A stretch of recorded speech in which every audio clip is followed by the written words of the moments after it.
కులపిచ్చి మతకక్షలు మనుషులను మృగాలుగా మారుస్తున్నాయి. నేటి సమాజం ఈ దైనందిత జీవితంలో ఏదో ఒక చోట ఎవరో ఒకరిపైన ఒకరు ఆధారపడి బ్రతుకుతూనే ఉన్నాము. అప్పుడు వారి కులాలతో వారి మతాలతో మనకి ప్రమేయం ఉండదు. కానీ కొన్ని సమయాల్లో వర్గ విభేదాలను మనం చూస్తున్నాం. కులాలు వృత్తుల నుండి ఏర్పడినవి అని తెలిసినా ఉన్నత చదువులు చదివిన వారి సైతం ఈ కులపిచ్చికి అతీతం కాదు. మతం భగవంతుడితో కూడినటువంటి జీవితం.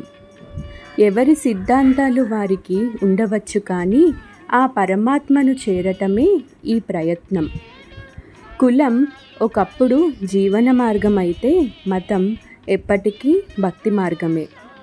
కులాలకు వృత్తులకు అతీతంగా జీవనం గడుపుతున్న మతాలు సర్వవ్యాపకుని తత్వాలు తెలుపుతున్నాయని తెలిసినా మనం నిజాన్ని జీర్ణించుకోలేకపోతున్నాం.